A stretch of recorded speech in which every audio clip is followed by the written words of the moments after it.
Boy, what a great sight. Malcolm Tent. After midnight, after a long, long day of moving furniture and moving things around my brand new home here in North Carolina, slightly unwashed, maybe somewhat slightly dazed, but still very much in the game and looking for action. Hence my appearance here live on Facebook. I'm trying out a couple of new things here. Obviously, I've got a new home in North Carolina, same old backdrop. But after many, many, many years of doing Tent Talks Tunes and griping and moaning about the technological shortcomings thereof, I actually bit the bullet and purchased a brand new webcam. And I'm trying it out here live for the first time ever for anybody out there who might be watching. And in a way, it's kind of good if there's not a whole lot of people watching because this is only a test and I really don't know what I'm doing. And I'm just trying to see how this thing works. So I see the camera is on. Apparently, I am going out live. I'm going to double check that on my monitor over here, which is a laptop. I am sitting at my desk in front of my desktop, which is kind of what you would expect to find on a desk in this computerized day and age. And so now I'm going over and looking at the laptop just to make sure that the stream is indeed going out live on my Facebook page. Because I can't really tell if anybody's watching or not. I've got all kinds of stuff on the screen here, lots of pop-up windows about my frame rate being too low or what have you. So I'm relying on two different computers. Okay, I can see clearly now on my laptop. Over and looking at the laptop. I see it, I hear it. Apparently one person is watching. Hello, whoever is watching out there. Perhaps you would do me a big old favor and make yourself known to me. Leave a comment saying, hey, I'm here. And maybe let me know how it looks and how it sounds, because it's kind of hard to tell. The way I've been doing it before, up until now, was with this program that had a standalone camera that fed through my cell phone and then broadcast live to Facebook. This time I've got a camera that's plugged directly into my desktop and is going to Facebook Live. And so the interface is completely different. And Eddie from the Self-Made Monsters, a real night owl and a man with the rock and roll gene. He's tuned in, and Eddie says that I am live and in living color. Eddie, how do I sound? Can you hear me clearly?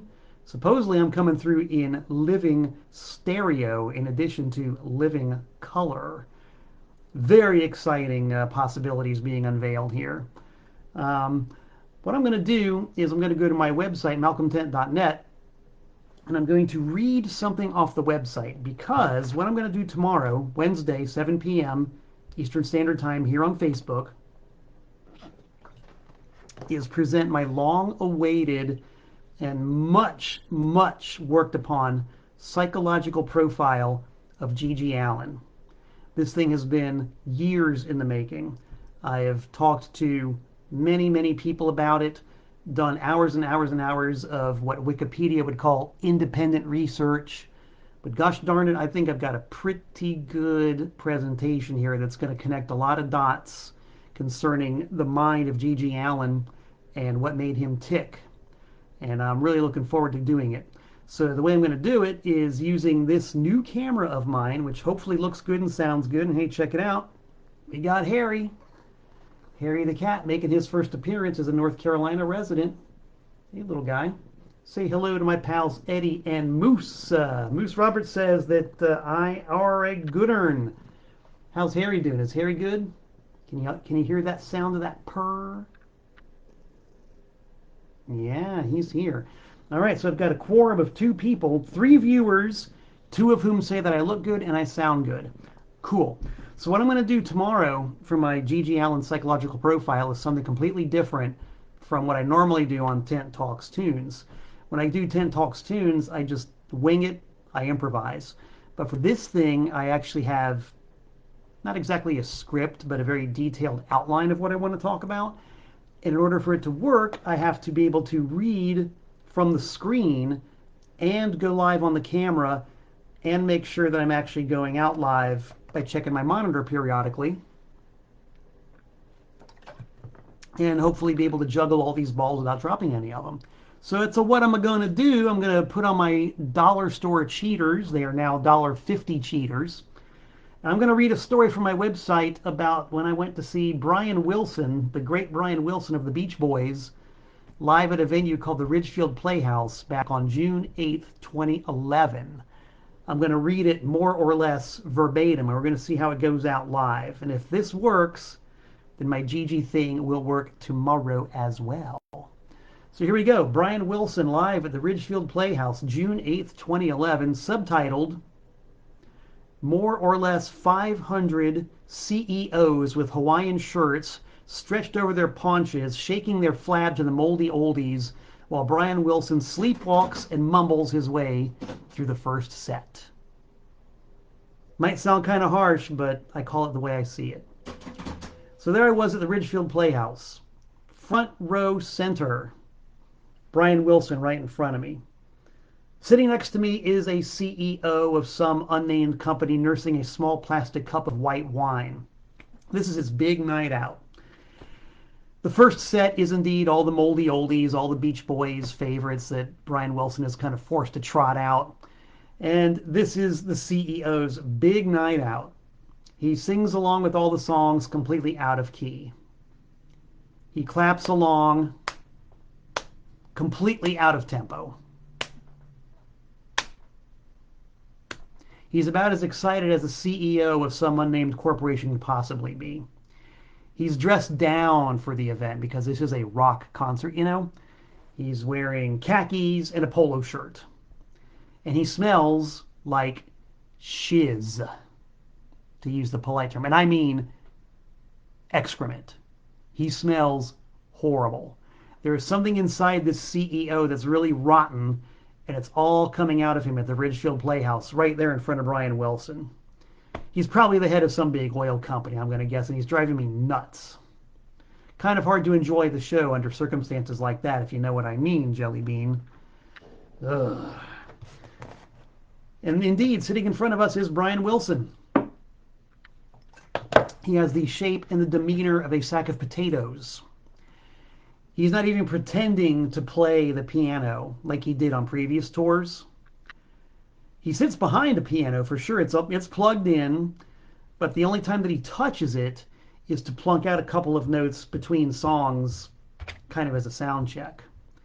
It's a real change from previous tours when he would at least sit there and go like this throughout the whole show with that million-yard stare, undoubtedly wishing he was anywhere other than on that stage, going like this behind a piano that's not even plugged in. But when he does touch those piano keys, he looks extremely involved in the process. He reads his lyrics from a screen attached to the piano, kind of like what I'm doing now with my screen attached to my camera. Wink, wink.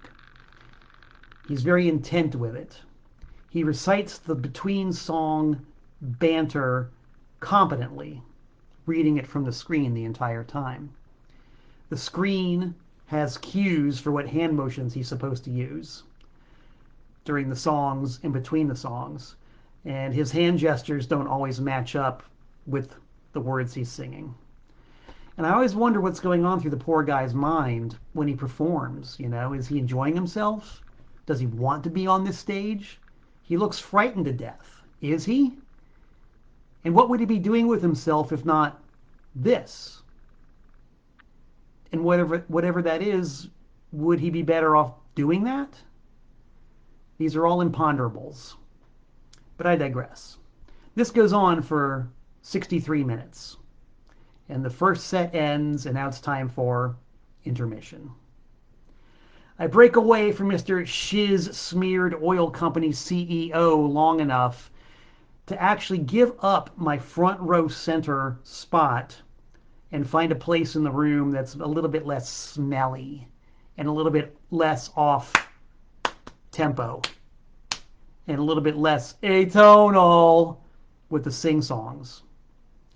Luckily, I do find a spot because the Ridgefield Playhouse is a fairly small, intimate venue, and I'm still able to enjoy the show even if it's not front row center anymore. Whew. And I'm able to breathe deeply. Good line of sight, fresh air, sounds good in the room, and no CEOs anywhere near me. So the night is looking good. We got the moldy oldies out of the way, and now it's time for the second set of the night, which is the George Gershwin set. At the time, Brian Wilson was plugging an album called, I believe it's Brian Wilson Reimagines Gershwin. And so, second set begins. Brian Wilson reads the little introduction verbatim, very competently from his cheat sheet screen, and the song begins. And all of a sudden, for the first time the whole night, Brian Wilson's voice is clear and it's strong, and he's mixed right up front in the audio mix, and he sounds as good as a 69-year-old man who's been put through the ringer many times in his life can possibly sound. And for the first time in the whole night, he's putting some kind of effort into his singing. You can see it. His range has increased noticeably. For the first set, it was all mumbling and fudging lyrics, but for the second set, he's actually singing. And his weird hand gestures seem like a little more natural, a little bit less unforced. And he's actually kind of sitting up just a little bit taller. It's like they took a couple of the potatoes in the sack and stacked them a little more ergonomically. So Brian Wilson's not exactly tall and loud and proud, but he is actually there. He's present for the first time all night.